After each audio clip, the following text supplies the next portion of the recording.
या दुर्लभ तो म्या देखिला साजनी या दुर्लभ तो म्या देखिला साजनी पाहता मनान पुरे धने पाहता मना न पुरे धनी देखिला माय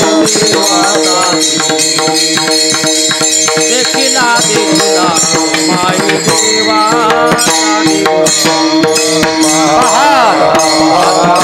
मनान पुरे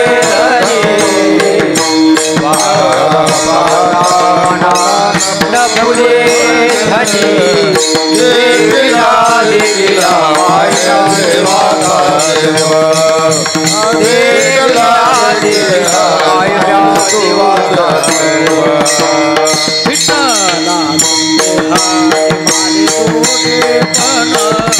विठ्ठला संदेह माले तुरे पण देखिला माय देवा देखिला माय देवा विठ्ठला संदेह माले तुरे पण विठ्ठला संदेह माले तुरे पण देखिला माया देवाचा देव देखिला माया देवाचा देव अनंत रूपे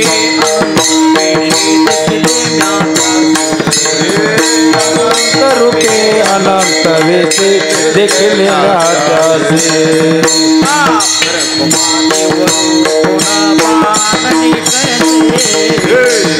पर कुमादेवर कोण बाणले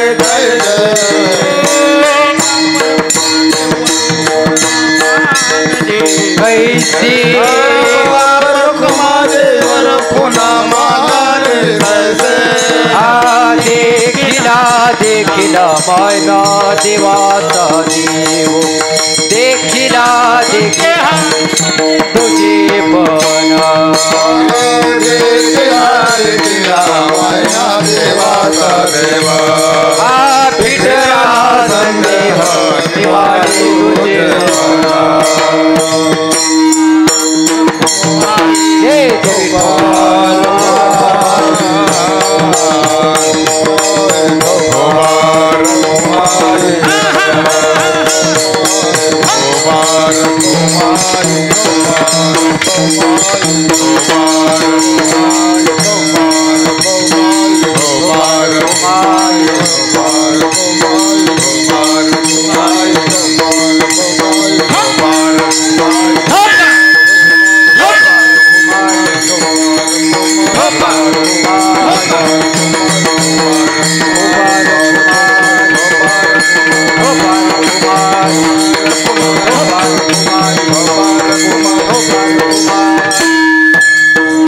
दुर्लभ तो म्या देखिला साजनी पाहता पाहता मनान पुरी धनी देखिला माय देवाचा देव विठ्ठला संदेह निमाले दोजे पण अनंत रूपे अनंत वेसे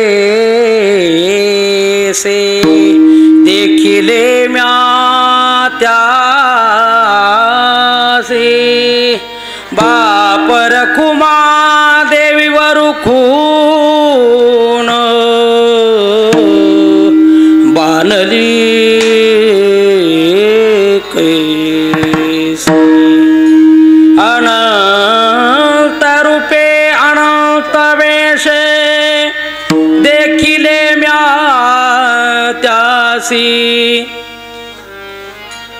अनंत रूपे अनंत वेशे देखिले म्या त्यासी बापर कुमा देवीवर कोण बानली कैसी देखिला देखिला माय देवाचा देव फिटला संदेह निमाले दुजे पोन पांडुरंगा करो प्रथम नमन पांडुरंगा करू प्रथम नमन पांडुरंगा करू प्रथम नमन दुसरे चरण संतांचिया चरण संताचे दुसरे चरण संताचे त्यांच्या कृपादाने कथेचा विस्तार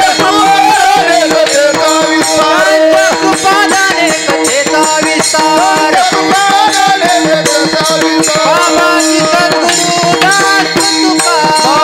सद्गुरुदास तुका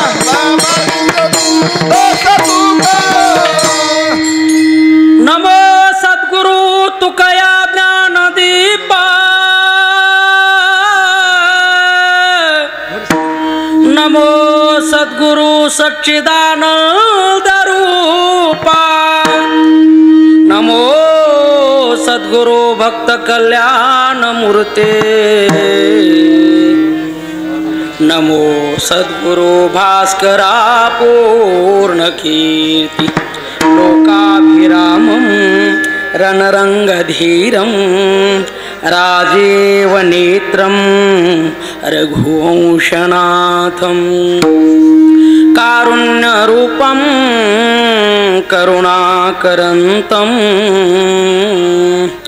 श्रीरामचन्द्रं शरणं प्रपद्ये मनोजवं मारुततुल्यवेगं जितेन्द्रियं बुद्धिमतां वरिष्ठं वातात्मजं वानरयूतमुख्यं श्रीरामदूतं शरणं प्रपद्ये आत्मरूप गणेशो केलिया स्मरण होय सकळ विद्यांचे अधिकरण तेची वंदो श्रीचरण श्री गुरुची ते नमस्कारो आता मंगल भवन मंगल हारे द्रवौ सुदशरथ अजिर बिहारी रघुकुल रीत सदा चलिया प्राण जाए परिवचन न जाए मस्तक माझे पायावरी मस्तक माझे पायावरी मस्तक माझे पायावरी मस्तक माझे पायावरी वारकरी संताच्या वारकरी संताच्या मस्तक माझे पायावरी मस्तक माझे पायावरी वारकरी संताच्या या वारकरी संताच्या मस्तक माझे पायावरी मस्तक माझे पायावरी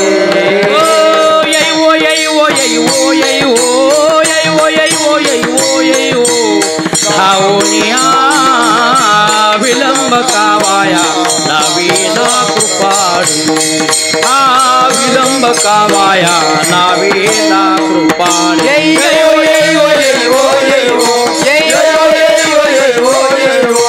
धावलिया विलंब कावाया नावीना कृपाळू विलंब कावाया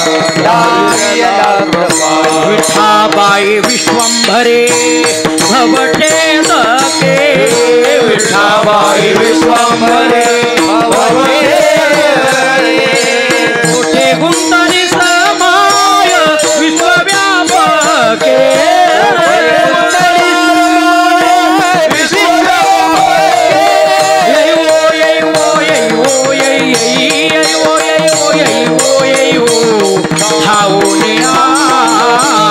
विलंब कावाया लावेना कृपाळी विलंब कावाया लावेना कृपाळी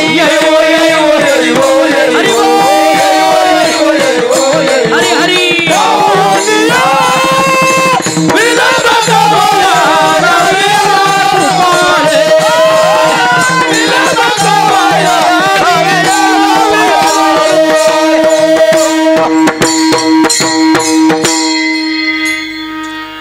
प्रस्तुत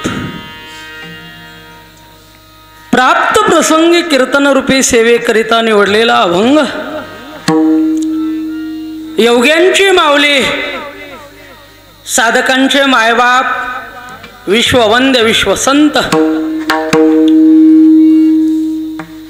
सगुण भक्तीला अद्वैत अनुभवाची जोड देणारे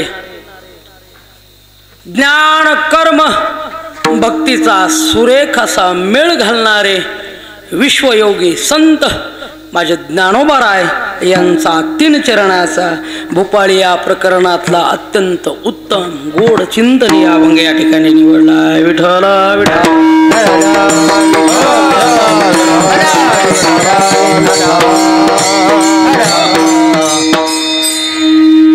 ज्ञानोबाराय स्वतःचा अनुभव प्रतिपादन करत असताना स्वतःच्याच बुद्धिरूपी मैत्रिणीशी संवाद साधताना म्हणतात, अग सखे ऐक ना, जो भगवान परमात्मा सर्वांना दुर्लभ आहे, योगी साधकांना सुद्धा दुर्लभ आहे, तो मी पाहिला आणि पाहून माझ्या मनाचा आनंद काय सांगू तुला. योगिया दुर्लभ तो म्या देखिला साजनी, पाहता पाहता मना न पुरे धनी. आणि त्याला पाहून झालं काय तर अनंत जन्माचे असलेले संशय नाहीसे झाले. जो काय मनात संशय होता तो निघून गेला, आपपर भाव नाहीसा झाला, द्वैत सरळ का त्याला पाहिल्यानंतर देखिला माय देवाचा देव, फिटला संदेह निमाले दुजे पण. आणि ही जी काय कृपा केली असेल ती माझ्या सद्गुरूने, माझ्या निवृत्ती दादाने माझ्यावर कृपा केली आणि देव ओळखण्याचं साधनच मला सांगितल्यामुळं, खुणा सांगितल्यामुळं अनंत रूपाने देव पुढं येत होता, तरी सुद्धा मी त्याला ओळखत होतो. अनंत रूपे अनंत वेशे देखिले म्या त्यासे, बाप रखुमा देवर खूण बानली कैसी. भगवत दर्शनाचा दाखला देणारा अत्यंत सुंदर अभंग या ठिकाणी निवडला. विठ्ठल विठ्ठल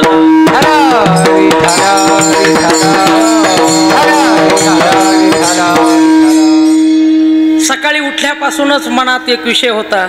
आपण आज सेवेला चाललोत, बाबांची सेवा आहे. एका योगी तपी महान अशा परम तपस्व्याची आज आपल्या वाटेला सेवा आहे. काय करावं, कोणता अभंग घ्यावा, सकाळी सहज मनात आलं. आज एक योगी परमात्म्याचं जीवनच एक मनात आल्यामुळं सहज अभंग सुचला. सुग्रीव दादाला म्हणलं, आज मी तुमच्याकडे येतोय, एक योग्याचं दर्शन आहे म्हणून मला हा अभंग सुचला, घेऊ का म्हटले. महाराज घ्या.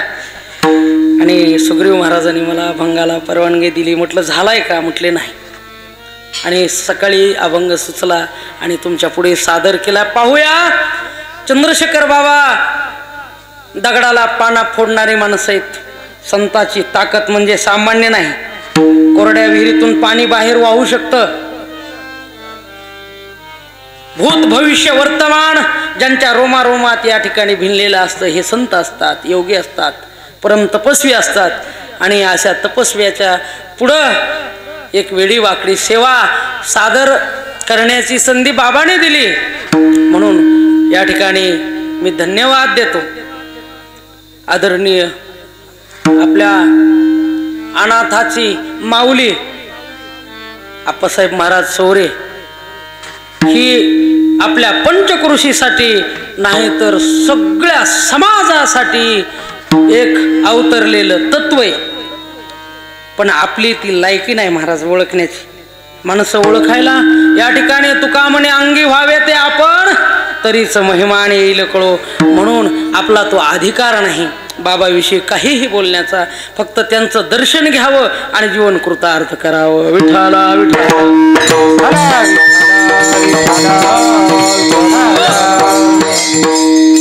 या ठिकाणी आज रती महारतीची उपस्थिती एका शब्दात नामूल्य घेणं गरजेचं आहे. वेळ झालाय मला त्याचं भान आहे. आमचे आदरणीय माझे परम मित्र 10 वर्षापासून आम्ही सतत सोबत राहतो असे युवा कीर्तनकार, एक बीड जिल्ह्यातला उगवता सूर्य आमचे परम आदरणीय सुमंतजी महाराज डाके गव्हाणथडीकर महाराजांना मी या ठिकाणी कोटी कोटी धन्यवाद देतो. आपल्या आश्रमाचं वैभव आमचे कुरुंगो न कदापि दृष्ट्वा न कदापि श्रुत्वा तथापि तृष्णा रघुनंदनश्च विनाशकाले विपरीत बुद्धी. कर्म फिरल्यानंतर जे नाही ते दिसायला सुरुवात होते. कर्मे श्रीराम वनवासा गेला, कर्मे श्रीराम वनवासा गेला, कर्मे दशरथ वियोगे मेला, कर्मे दशरथ योगे मेला, कर्मे रावण क्षय पावला, कर्मे रावण क्षय पावला, वियोग घडला सीता देवी, वियोग घडला सीता देवी, वियोग घडला सीता देवी, सीता देवी, परमेशी गवारा सादर, परमेशी गवारा सादर, परमेशी गवारा सादर, परमेशी गवारा सादर. कर्म फिरल्यानंतर अशा विपरीत घटना पाहायला मिळतात. तुम्हाला उदाहरण मोठ्याचं देईल, नको लहाण्याचं. तुम्हाला धर्मराजा माहितीत, धर्मराजाने दूध खेळावं का? कौरवासंग दूध खेळायला बसले. जिथं बसून आहे तिथं बसले आणि दूध खेळत असताना संपूर्ण राज्य हरले. राज्य हरवून थांबले का? स्वतःची पत्नी डावावर लावली, पत्नी हरवून बसली. पहा धर्मराजा बहुपुण्य रासी, का द्यूत खेळे दुर्योधनासी,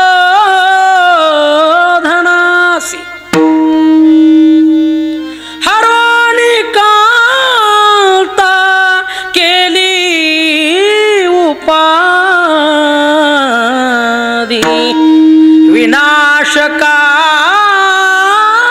विनाशकाले विपरीत बुद्धी. विनाश राजस. पण लक्षात घ्या, दोष कुणाला देऊ नका. आपण रामप्रभूच्या कर्मानुसार जरी गेले असले तरी सगळ्यांनी दोष मात्र कैकेयीवर ठेवला. पण कैकेयीचा दोष नाही मायबाप, कर्माचा दोष आहे. एका ठिकाणी महाराज म्हणतात, दैव जात दुःखे भरता, दोष ना कुणाचा, पराधीन आहे जगती पुत्र मानवाचा, दोष ना कुणाचा, दोष ना कुणाचा. ऐका, फार मोठी गंमत आहे. माय कैकई ना दोषी नव्हे दोषी तात. माय दोषी नाही, तात म्हणजे वडील दोषी नाहीत. ऐका, माय कैकई ना दोषी नव्हे दोषी तात. राज्य त्याग कानन यात्रा सर्व कर्म जात. खेळ चालला से माझ्या पूर्व संचिताचा. पराधीन आहे जगती पुत्र मानवाचा. दोष ना कुणाचा. ऐका, आपलं जीवन या ठिकाणी कसं जीवन आहे ऐका. तुम्हाला ओढा माहिती, ओढ्यातून लाकडं वाहून जातात समुद्रात आणि एका ओढ्यातली लाकडं समुद्रात गेल्यानंतर अचानक दोघांची भेट व्हावी. तशा पद्धतीनं तुमची आमची भेट अचानक समुद्रात झालेली. हा मृत्यूलोक आहे. हा मृत्यूलोकातला एक सागर आहे, लक्षात घ्या. आणि याच्यामध्ये सहजी आपली भेट झालेली. मायबाप हा एकमेकाला चांगलं बोलण्याचा आनंद सोडू नका. मनात जी काय भावना असेल वाईट ती सोडून द्या. हा जन्म पुन्हा नाही, हे जगणं पुन्हा नाही. जर माणसाने माणसात जर येऊन नाही राहिलं तर माणसात जनावरात बदल तरी काय. ऐका, महाराज म्हणतात, दोन ओंडक्याची होते सागरात भेट. दोन ओंडक्याची होते सागरात भेट. एक लाट तोडी दोघा पुन्हा नाही गाठ. जर तुम्ही एकामेकापासून दरावले जर गेलात तर पुन्हा तुमची आणि तुमच्या मित्राची भेट होईल का नाही सांगता येत नाही. म्हणून मिळालेली संपत्ती, मित्र, परिवार हे धन बाकीचं काही उपयोगाचं नाही. मिळालेली माणसं ही तुमच्या जगातली सगळ्यात मोठी श्रीमंत.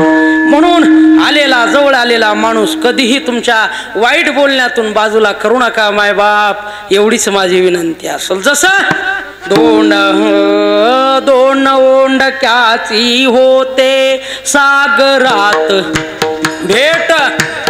एक लाट तोडी दोघा पुन्हा नाही गाठ.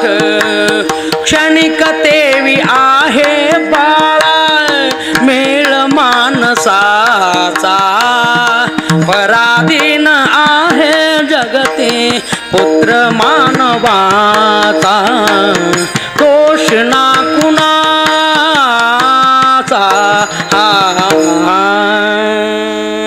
हो, म्हणून आलेलं हे जीवनाचं सोनं केल्याशिवाय माणसानं राहू नये.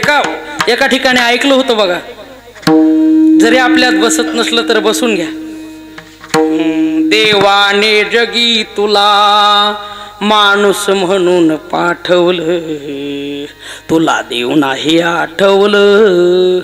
पापच वेड्या साठवलं माणसा.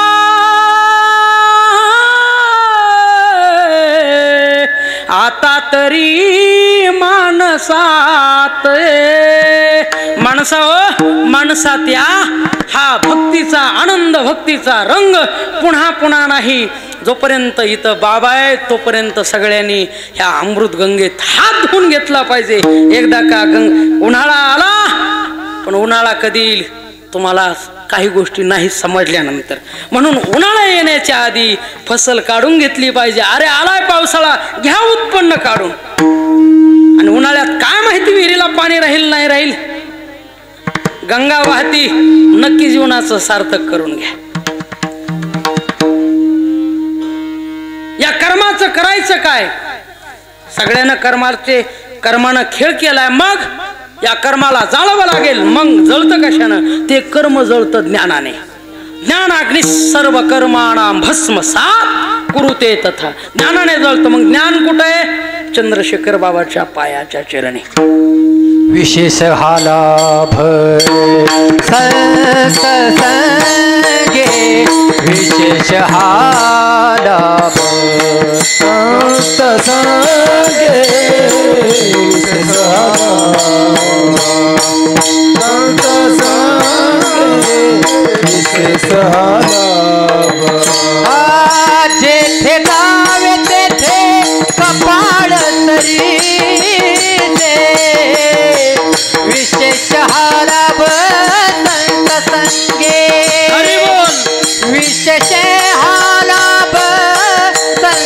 संगे विशेष लाभ संत संगे येथे दात तेथे कपाळ सरीचे लाभ तो विशेष संत संगे लाभ तो विशेष संत संगे ते ज्ञान संतांच्या जवळ आहे, ते ज्ञान पैगा बरवे जरी मणी आती आणावे तरी संताया भजावे सर्वस्वी. संत काय करतात, आपल्याला ज्ञान देतात आणि ज्ञानामुळे कर्माचा नाश होतो. आलं लक्षात? मनातला वैरभाव सोडून द्या, हा जन्म पुन्हा नाही. अजून संशय निघून जाईल संताचा घनिष्ठ संबंध आल्यानंतर आणि कर्माचा नाश होईल. संत ब्रह्मार्पण सहजा कर मेरे आले ब्रह्मार्पण जनानो हे अवघा जनार्दन जनार्दन हे अवघा जनार्दन ऐसे ऐकता निवती साधुजन ऐसे ऐकता साधुजन एका जनार्दनी बनली निज गुणगान एका जनार्दनी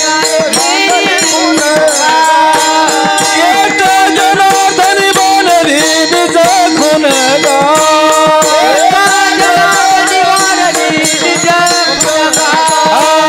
झाली संध्या संदेह माझा गेला झाली संध्या संदेह माझा गेला धारी संध्या संदेह माझा गेला धारी संध्या संदेह माझा गेला. कडे जाण्याची टप्प्याटप्प्याची वाट तशी माझे ज्ञानोबा या अभंगात टप्प्याटप्प्यानं या ठिकाणी भगवंताला पाहतात आणि सगळं श्रेय गुरुला देऊन टाकतात. गुरुनी मला खुणा दाखवल्या म्हणून माझ्या जीवनात एक अलौकिक योग निर्माण झाला आहे. हा आजचा अभंग जरी रोजच्या पाठांतरातला असला तरी एवढ्या सहजासहजी सरळ वाट दाखवणारा नाही.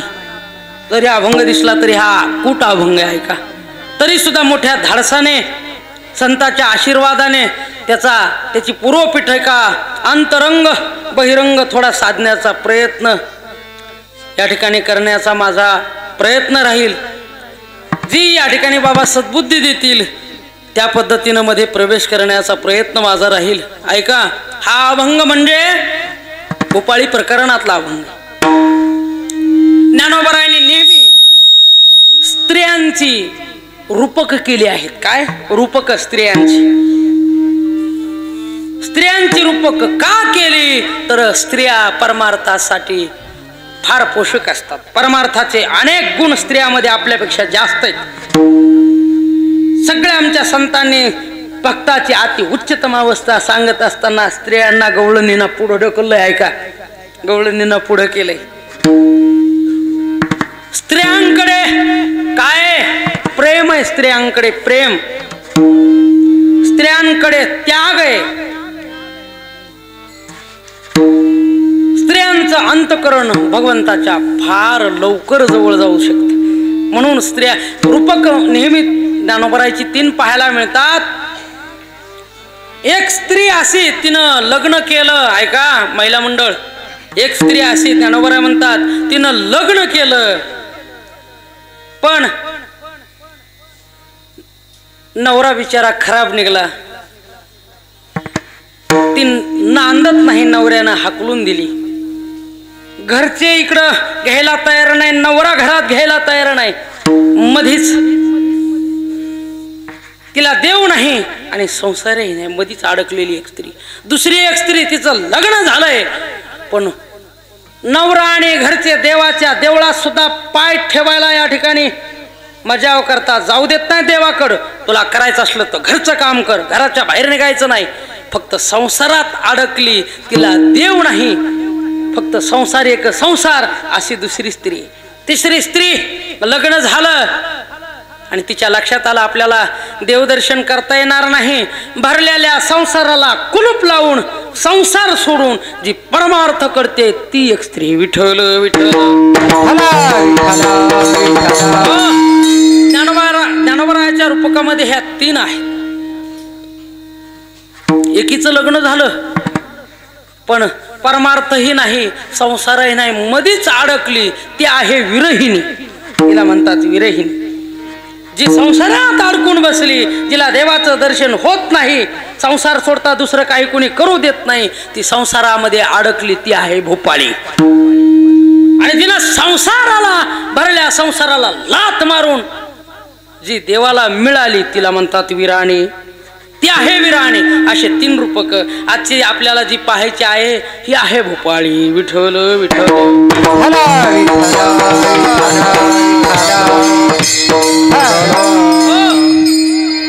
या भोपाळीचं या प्रकृतीचं वर्णन करत असताना महाराज म्हणतात 7वा अध्याय पहा. इच्छा द्वेष समुत्थेन द्वंद्व मोहेन भारत. ही प्रकृती काय झालं या प्रकृतीमध्ये. ही प्रकृतीनं हा एक संसार आहे, लक्षात घ्या. आपल्या ह्या संसाराचं पाहायचंय, ह्या संसाराचं दुखणं आज बाहेर काढण्याचा प्रयत्न करायचा. ही प्रकृती आहे का, शरीर ही प्रकृती. काय झालं या प्रकृतीचं आणि अहंकाराचं प्रेम जुळलं. प्रेम काय झालं, प्रेम जुळलं. अहंकार तनुसी वालभ पडली. अहंकाराचं आणि प्रकृतीचं लग्न झालं मायबाप. आणि या प्रकृती आणि आता सगळ्यांनी थोडं कान वर करून फक्त 2-5 मिनिटं द्या. ह्या संसाराचं या शरीराचं घर तुम्हाला मी मांडून द्यायचे. कोणती खोली कुणाची कोणती खोली कुणाची. एकदा का बेसमेंट लक्षात आलं तर वर कितीही मजले चढवता येतात. बरोबर आहे. जर पायाच कच्चा असेल तर वर माडी कोट्टीची बांधून उपयोग काय. म्हणून पाया फक्त 5 मिनिटं द्या. ऐका. प्रकृती आणि पटपट सांगणार आहे मी, तुम्हाला बोर करणार नाही. प्रकृतीचं आणि या अहंकाराचं लग्न झालं आणि त्यांना एक मुलगी झाली. तिचं नाव इच्छा. त्या इच्छेचं लग्न तेथे इच्छा ही कुमारी झाली, म्हणजे इच्छा रूपी मुलगी जन्माला आली. वराडी कमांडली द्वेषाशी. त्या इच्छेचं आणि द्वेषाचं लग्न लागलं. ऐका. त्या दोघांना मोह नावाचा मुलगा जन्माला आला. तेत मोह एक उपजला. मोह काय चांगला नव्हता. त्या मोहाने एक पोरगी घरात पळून आणली. तिचं नाव आहे वासना. घरात एवढी खराब माणसं जमली, जरी प्रॉपर्टी किती मोठी असली आणि घरात जर माणसं चांगले नसले तर उपयोग होत नाही. त्यांना मोहरूपी मुलगा झाला. मोहानं मुलगी पळून आणली. तिचं नाव आहे वासना. आता सगळे घरात या ठिकाणी खैरे बांडे जन्माला आल्यावर तिथं सोन्यासारखं रत्न कसं जन्माला येईल. आणि या मोहाला वासनेला एक मुलगा इतका सुंदर जन्माला आला. वरून दिसायला सुंदर पण मधून इतका वाईट. त्याचं नाव आहे काम. काम जन्माला आला. दिसायला इतका सुंदर तरणा बाण देखना. त्याच्याकडे पाहिलं का सगळ्याला मोहून टाकणारा काम जन्माला आला. काम मोठा झाला. त्याच वेळेस देवाची एक जीवरूपी मुलगी लग्नाला आली होती. देव इकडं तिकडं पाहत होते आणि बापाचं काम काय हो. मुलगी आता उपवर झाली की या ठिकाणी इकडं जा तिकडं जा. सोयरिकाकडे फोन कर. होय मग ते पोरग कस काय, चांगलंय का, घरचं कस काय, शेती किती, माणसं तर चांगले आहेत ना. चाललंय विचार. दिदूबाईला तिकडे द्यायचा विचार चालला. सांगा ना. 1000 चौकशा बापाच्या चालू होत्यात. नेमकं देव फिरत फिरत ह्या गावाला येतात. मुलगा समोर नजरेत पडतो. इतका सुंदर, इतका तरणा बांड. कुणाचा आहे कळालं. अरे हे तर आपल्या जातीतला आहे. काय करतो, शेती किती, 100 एकर. वा. बापाचं काय लक्ष असतंय, मुलगा श्रीमंत आहे. प्रत्येकाची भावना आणि इच्छा वेगवेगळ्यात लक्षात घ्या. कन्यावर येते रूपम. मुलीला वाटतं माझा पती इतका सुंदर असावा की त्याच्यासारखा सुंदर कुणीच या जगात नसावा. माता श्रुतम पिता वित्तम. पित्याला वाटतं धनवान असावा जावई. एकदा का मालदार धनवान पार्टी बघितली म्हणजे माझ्या बबडीला पुन्हा कुठं जायचं काम पडू नये. भले एका कोपऱ्यापासून इकडं का होईना पण भिडायची तयारी बाप ठेवतो. लक्षात घ्या. विचार करत नाही. अरे जाऊ द्या काय करायचंय कमवून जाऊ द्या एक एकर पण लग्न थाटात लावण्याची इच्छा असते का पुढं जर माणसं चांगले धनवान मिळाले तर. पण सासू जी असती त्या मुलाची ह्या मुलीची आई जी असती हिला वाटतं जावायला 2 पैसे कमी असू दे हरकत नाही पण समाजात मान आहे का. मान पान हुशार तर नाही आहे का नाही जावय माझी हुशारी पाहते सासू. जी मुलीचे भाऊ असतात ते काय पाहतात ह्या कुळाला कुठं माग बट्टा तर लागला नाही ना कुणी कुणाची पळून तर नेली नाही ना. 10 बऱ्या मागल्या सगळ्याला चौकशी करणार त्याची कुठं दिलती त्याची कुठं दिलती ते त्यांची कुठं म्हणजे मागल्या 10 पिढ्या चौकशी करणार कुठं ह्या कुळाला बट्टा तर नाही ना. आणि जे लग्न लावाय गेले असतात त्यांना घेणं देणं नसते बाकीचं खायचा बेत फक्त बघत येत. आज पंक्तीला काय काय येते ते कोण वाडे घुसल्या म्हणतात लाडू बीत वाटतं हा त्याची पुंडली खोयची बी इतकी गडबड. गुलाबजामू आले आवडतं बरेच जण म्हणतात अय जरा पुढं वाक बरं पुढं वाकवितात पण मधल्यामध्ये लगेच तोंडात टाकतात म्हणजे इतकी घाई होती खाण्याची. त्यांना घेणं देणं नाही. नवरी काळी नवरदेव गोरा आहे काही नाही लग्न फक्त खायचा बेत चांगला पाहिजे. कन्यावर येते रूपम माता श्रुतम पिता वित्तम बांधवानाम कुलम इच्छन्ति मिष्ठान नाही तरे जना. जे बाकीचे वरहडीक असतात त्यांना जेवणाचा बेत चांगला असला का कस काय झालं शामराव लग्न बाबा बाबा बाबा काय जेवाय होतं काय बाकीचं काय म्हणत नाही. नवरदेव पैसे किती आणतो नवरी चांगली जोडा जमला घेणं देणं नाही काय लग्न आरा गुलाबजामू काय बुंदी काय लाडू काय. अरे एक पात्र पुराय ना दुसरं पात्र घ्यावं लागतं. शिरा भात कडी असू द्या शामराव कस काय झालं लग्न लग्न आहे का काय शिरा भात कडी हाय का. अरे त्या बिचाऱ्यानं कसं कसं तेवढं जमिलं तुला काय सांगाव. प्रत्येकाची भावना वेगळी आहे का. देव पाहतात मालदार पार्टी मधली माणसं सगळी या ठिकाणी तडजोड करतात. लग्न जमतं लग्न लागतं बिचारी देवाची जीवरूपी मुलगी या ठिकाणी ह्या कामरूपी पुरुषाबरोबर नांदण्यासाठी निघून जाते. 2-3 महिन्याचा काळ उलटला दिवाळी आली. देवाची पत्नी म्हणते अहो ऐका आज 3 महिने झालं नांदाय गेली माझं वासरू घेऊन या. दिवाळी आली दिवाळीचा सण आलाय 2 दिवस थांबल गोडधोड खाईल आणि पुन्हा सोळी वांगडी करून वाट लावू. देव जातात घरचे पाहुणचार करतात बसा बसा बसा. इवाई येतात तिकडून आदर सत्कार सर्व होतो. पाणी वगैरे झालं चहा पाणी झालं. काय काम काढलं नाही दिवाळी आली म्हणून दीदीला घेऊन जावं इच्छा आहे. इवाई मान खाली घालतात. त्याच्या लक्षात येतं हे सगळं घरची जबाबदारी घरचं खातं गृहमंत्र्याकडे गेलेलं दिसतंय.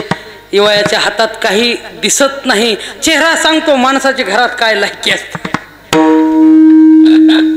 बाहेर जरी किती फुगिरकीन किती फुशारक्या मारल्या पाटील पाटील पण घरी बाहेर जरी वागोबा असले पण घरी गेल्यानंतर कधी मांजरोबा होते कळतच नाही. खाली मान घातल्या ते म्हणतात घरच्याला विचारा. गृहमंत्र्याकडे विचारतात. सासूबाई म्हणजे इनबाई म्हणते सगळा कारभार मोठ्याकडे तुम्ही मोठ्याला विचारा. मोठा म्हणतो आपलं त्याचं काय पटत नाही तुमचं तुम्ही काय गोंधळ घालायचे ते घाला. सगळ्यांना हुसकवल्यावर मात्र देवाला पश्चाताप होतो. देवाच्या डोळ्यात पाणी येतं. देवाला वाटतं अर फसलं काम फसलं. आपण सगळा विचार केला नाही माणसं कशेत पाहिलं नाही आणि खुशाला आपण मुलगी देऊन फसलो होता. आता काय करावं. देवाच्या डोळ्यात पाणी येतं. देव माघारी फिरतात मुलीकडे येतात. देवाच्या डोळ्यात बापाच्या डोळ्यात पाणी आल्याला मुलगी पाहते आणि मुलगी ओळखते. अर ज्या अर्थी माझ्या बापाच्या डोळ्यात पाणी आणि बाप या ठिकाणी खाली मान घालून सगळं दुःख लपवतोय. माझा बाप किती करारी